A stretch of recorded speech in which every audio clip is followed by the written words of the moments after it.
অরবিন্দ কেজরিওয়ালের পর দিল্লির পরবর্তী মুখ্যমন্ত্রী কে হতে চলেছেন তা নিয়ে আম আদমি পার্টির ভেতরে তো বটেই, ভারতের জাতীয় রাজনীতিতেও আলোচনা শুরু হয়েছে। এই পরিস্থিতিতে সোমবার দুপুরে দিল্লির সিভিল লাইন্সে কেজরিওয়ালের বাসভবনে যাচ্ছেন আম নেতা তথা দিল্লির সাবেক উপমুখ্যমন্ত্রী মনীষ সিসোদিয়া। সংবাদ সংস্থা পিটিআইয়ের প্রতিবেদন অনুসারে দুই নেতার বৈঠকে দিল্লির পরবর্তী মুখ্যমন্ত্রী কে হবেন সেই বিষয়ে আলোচনা হবে। রবিবার দুপুরে দলীয় এক সম্মেলনে আম প্রধান কেজরিওয়াল বলেন, 2 দিন পরে আমি মুখ্যমন্ত্রীর পদে ইস্তফা দেব। যতদিন না জনতা জনার্দনের রায় পাচ্ছি ততদিন আমি আসনে আর ফিরব না। কেজরিওয়ালের এই ঘোষণার পরেই বিজেপি শিবির থেকে বিভিন্ন কটাক্ষ ভেসে আসতে থাকে।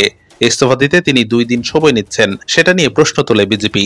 আপ প্রধানের সিদ্ধান্তকে একটি রাজনৈতিক নাটক হিসেবেই ব্যাখ্যা করেছে পদ্ম শিবির। কেজরিওয়াল জানায়, জনতা সততার ছাড়পত্র না দেওয়া পর্যন্ত তিনি মুখ্যমন্ত্রী পদে এবং সিসোদিয়া উপমুখ্যমন্ত্রী পদে বসবেন না। তার পরিবর্তে দলেরই কেউ মুখ্যমন্ত্রিত্বের ভার সামলাবেন বলে ইঙ্গিত দেন কেজরিওয়াল। এদিকে মুখ্যমন্ত্রী পদে কেজরিওয়ালের উত্তরাধিকারী হিসেবে 5 জন আম বিধায়কের নাম নিয়ে আলোচনা চলছে বলে দলেরই একটি সূত্রে জানা গেছে। এই 5 বিধায়ক হলেন অতিশী মার্লেনা, সৌরভ ভরদাস, কৈলাস গহলোত, গোপাল রায় এবং ইমরান হোসেন। আলোচনায় রয়েছেন কেজরির স্ত্রী সুনিতা কেজরিওয়ালও। সেভাবে সক্রিয় রাজনীতিতে না থাকলেও কেজরিওয়ালকে গ্রেফতারের পর তাকে দলের সামনের সারিতে দেখা গিয়েছিল।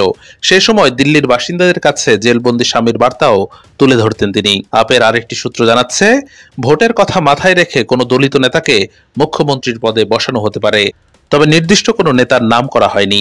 বর্তমান দিল্লি বিধানসভার মেয়াদ শেষ হওয়ার কথা 2025 সালের 11 ফেব্রুয়ারি।